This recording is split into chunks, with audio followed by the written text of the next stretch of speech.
Well, hello again everyone, here I am back in the Range Rover, back in my quiet space to do yet another video for you all, which I am extremely pleased and grateful for. It's given me something massively enjoyable and fun to do through these particularly challenging times.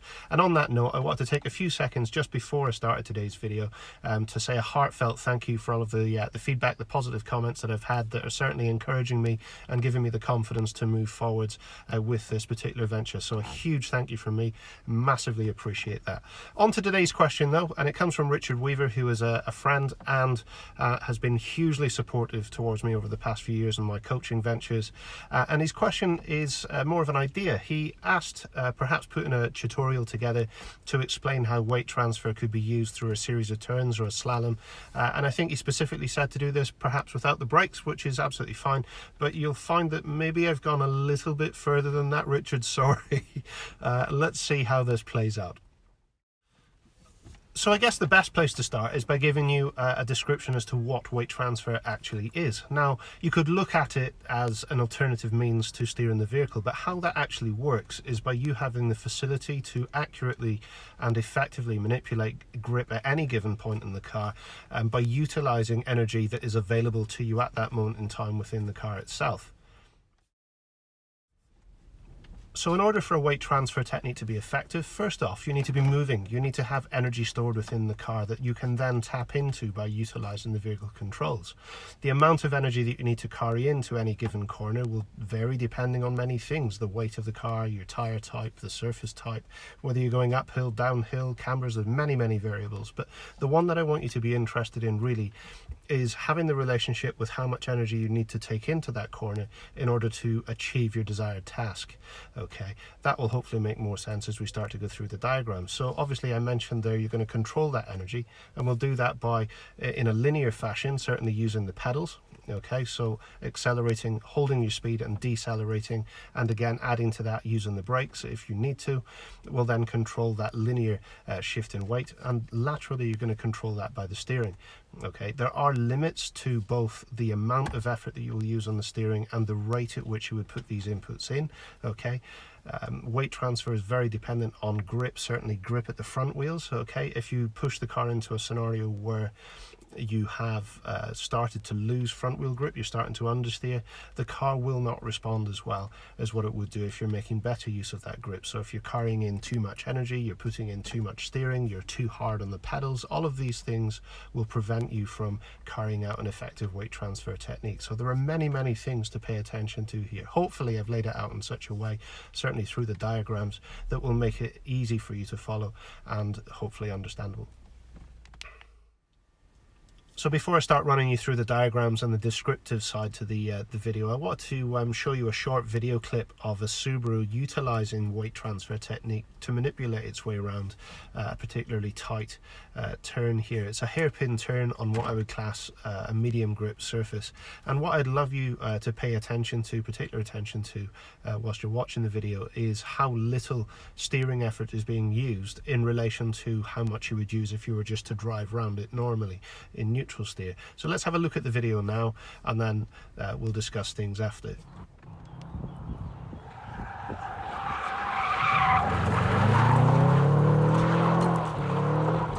So you can see there was hardly any steering input used at all to turn the car in, and everything else was done by changing how much grip was available at the front versus the rear. Now, ultimately what we're trying to do with weight transfer in a turn is make the car heavier at the front so that you've got more grip at the front and lighter at the rear. But as I've said before, there is a variance to this. You can accurately manipulate how much weight, how much grip's at the front in relation to how much grip's at the rear, which gives you ultimately a control in your rate of turn, which is hugely important. So what we're going to do now is run through the diagrams that are prepared step by step, and hopefully I'll build up a picture of how you can accurately manipulate the weight within your vehicle by utilizing stored energy and the control elements of the car, the steering and the pedals. Looking at this first diagram, then you'll see the car is sat fairly flat and level, and I'm showing that the amount of, bear in mind we're looking purely at weight transfer here, not the weight of the car itself. So whilst the car is stationary, or whilst it's holding speed. So once you've finished accelerating and you're up to a maintained speed, you'll find that your manipulation of weight transfer will be fairly balanced between the front and the rear of the car. Hence the reason I've got the equal signs there and the equal amount of weight. You'll also notice that I've coloured half of the car in blue. I found this very useful. So what I like to describe to people is imagining their car is half full of water, and as you move the car around, where would that water go? So every time you change speed, every time you change direction, you're not just changing direction, you're not just changing speed, you're also altering at the same time weight within the car itself. So let's look at the next diagram. So as you can see here, things have changed slightly. We've started accelerating away. The angle of the car here has been exaggerated somewhat, but you'll see many things have changed. The front of the car has lifted, and that is to signify the movement in the suspension. You would actually see this and feel this yourself within the car. The car will sit down at the back and it'll lift at the front, and that just goes to prove that the weight is moving in the way that we're suggesting here. You'll also notice that that big pool of water, the car being half full of water, has now rushed to the back of the car, okay? And you'll see that there's more grip available at the rear than there is at the front, because there's more weight at the rear of the car than there is at the front of the car, okay? As you then get back up to the speed that you're trying to achieve and then start holding your speed, then the car will look again a little bit more like this. It'll start to flatten out. There won't be such an imbalance between the front and the rear of the car. So here you can see that we're clearly slowing down. All of that water is rushed to the front of the car. We're now making the front wheels heavier and squeeze into the ground that little bit harder, giving us more grip. And at the same time, the back of the car has now got less grip because the weight is lifting away. Okay, and this is the state that we like to be in when we're starting to induce the car into a rotation. You want the back wheels to have less grip than the front. And when we start combining this movement with the next couple of movements that will show you, the lateral movement, this is where we start to get the rotations that we need to change direction. So here we're looking at the rear of the car. Clearly you can see that we're not steering to the left or the right. There's no lateral loading there at all. Again, the same system applies here. We're not looking at the actual true weight of the car. We're just looking at the weight transfer. When you see the weight and the arrows mentioned there, we know full well that there would be an imbalance in the car from left to right and from front to rear because components are in different places. But this is purely to signify our weight transfer. So here you can see it's fairly even. We're not putting a steering input in there, therefore everything's in balance. So you can see here as we start to input on the steering, either to the left or to the right, it doesn't really matter for the purpose of these diagrams, that the tyres on the outside of the car are going to start to increase in grip because that's where the weight is going, that's where all the water has gone. And obviously on the other side that you start to lose grip. But that's not the important part with the lateral weight shift. The lateral weight shift, we're interested in that water moving around, okay, the rate at which that water is moving around, because it's going to give us that gentle nudge to the right or the left, depending on which way you want the car to rotate. So if you imagine now combining the reduction speed so that we have high grip at the front, very low grip on the rear, and at the same time we give the car a little bit of a nudge to the right or to the left by utilizing this lateral weight transfer, this is what initially breaks us into these slides. So a good place to start with weight transfer is using the smallest amount of energy you need to get anything to happen and build up from there. So what we're going to look at now is approaching a corner with the smallest amount of entry speed that you would need to get the car to start to change direction, and then looking at the smallest amount of inputs you would need to change direction and then build from there. So if we imagine going forwards then at say 20-25 miles an hour, keeping the car dead straight, you're not going to swing the car to the left or the right, you're going to keep it dead straight and you're going to hold your power. If you wanted the car to then change direction to the left, say, at the point you want to change direction, it's very important that you combine two things to happen at exactly the same time, and those two things will be a weight transfer to the front of the car at exactly the same time as a steered turn in the direction that you want the car to travel. Now, there are things you need to consider here. The severity of the lift in relation to how much energy you carry in, so the severity in the change of direction. If you imagine your water's dead flat when you start this maneuver, the rate at which you get the water to move to the front of the car, the rate at which you shift the weight to the front of the car, will influence how fast the car will turn, as will how much steering you use. If you use a small or a tiny tiny steering input, well, let's just say for the sake of it, a 16th of a turn, you will get a very slow and controlled rate of turn. If you use a quarter turn, which I consider to be probably the cap of the amount of steering that you would need to initiate this turn, you will get a very fast rate of turn by comparison. Okay, so there are many variables here, and your steering input and rate of reduction in speed will also change depending on what it is you're trying to achieve. So there are two things to consider.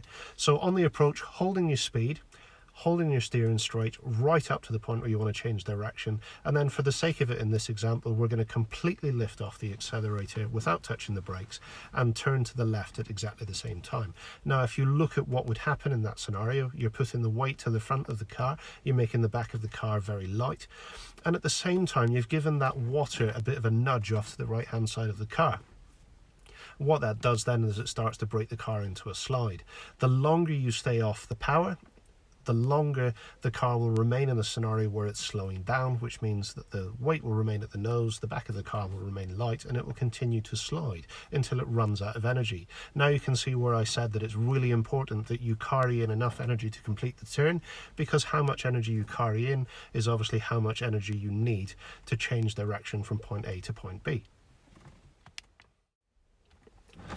There are ways that you can increase how much energy you have on the approach. Okay, you don't necessarily need to change your speed. What you can do is change the lateral loading. So you've seen it many times, I'm sure, in videos, or you've even experienced it yourself, where you steer slightly one way and then steer back the other way and then lift off at the same time.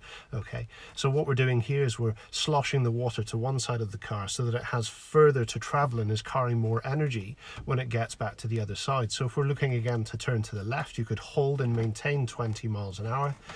You could keep your speed, keep the steering straight until a certain distance from the corner, then steer away from the corner, then that loads up the opposite side of the car, and then as you want to turn back to the left, then you're bringing the water from the left hand side of the car back to the right hand side of the car. It's going to kick the back end round for you that little bit harder. So there's one variance in weight transfer, just purely by altering how you're utilizing the steering. Now the further and longer you hold the steering in the opposite direction to where you're trying to go, obviously then builds up and stretches out that stored energy that little bit longer, so that you've got more to play with when you come off the power and steer back the other way. So it is incredibly variable. Other things you can consider then is if you've got a short run up to a corner where you quite haven't got the approach energy that you feel that you should need, you can actually shift more weight to the rear of the car by accelerating. You quite often see in some of my videos I'm screaming power at people, and it's not to make them go faster as such, it's to get them to have the car in a state where the energy is stored within it that they can then utilize to get around that particular bend. So if you imagine accelerating and holding power under acceleration before you get to the point where you want to change direction, you're then not carrying necessarily much more speed, but you're actually carrying much more stored energy within the car, because you've loaded all that water to the rear rather than it being flat in the middle, because you're not sustaining speed, you're actually accelerating. So then you're getting from that point where you're holding the water at the rear and then getting to the point where you want to put it on the nose. So there's another variable, okay, and you can see that you can combine elements of both. So you can see there's a huge amount of variance in these techniques. You can alter the steering, you can alter the rate of steering on its own from dead straight to left or right. You can alter the rate of steering as in the severity of turn. You can alter the rate of steering as in you're going to swing slightly away from the corner before you bring it back to do the turn. You can then add into that variance in approach energy, how much speed you're carrying in, whether you're going to add any more power in before you lift it away. There's so many things you can alter here. So we're going to incorporate the brakes into this last little scenario. So if you imagine you've set yourself up on the approach, you're dead straight, you've got the steering and the power held. You get to the point where you want to change direction, you do your sharp lift and turn. What you felt was enough energy wasn't quite enough. You've got enough energy to complete the turn, but you haven't kicked the back end of the car around as fast as you quite hoped. Because you're already off the power and because you've already commit your lateral loading, your steering input, you've got nothing else left in the bank other than using the brakes. So the timing of this has to happen after the car has broken into a slide. And the other thing you need to be very, very careful of is how long you're on the brakes and how much effort you use. You don't want to be on the brakes for very long, because that will kill the energy that you've got stored in the car by slowing the car down. So it's a very short period of time on the brakes. And the other thing is, you don't want to lock the front wheels up. Bear in mind, you've got a steering angle selected there at that moment in time. If you're not steering dead straight, you're running a higher risk of pushing yourself into an understeer. So what we're looking for here is a very short, a very gentle squeeze on the brakes, bearing in mind you're not looking to slow down, you're just looking to tip the weight that little bit further forward so that the back of the car becomes lighter and it'll rotate round at a higher rate. So you should feel this happen very quickly. You'll feel the rate of turn increase, and your foot should be clear of the pedal by that point, then focusing on your steering and whatever you need to be doing with the accelerator, depending on what drivetrain you're in at that moment in time. I hope that you found this information useful. There is a little bit more that I could add to this, but I think for now this is probably enough for you to be digesting and getting on with. Again, thanks very much for all of the support that I've had with the videos so far. If you can think of anything else that you'd want me to break down for you, then please submit it in the comments below and I'll do my very best to get another video out for you. Okay, until then though, make sure that you're keeping up with your social distancing, the hand washing and everything else. It seems that everything is calmed down and a little bit more organised in the shops now, but ultimately look after yourselves, keep yourselves sane, keep giving me videos to be doing, and I look forward to presenting something else in the near future. Thank you very much.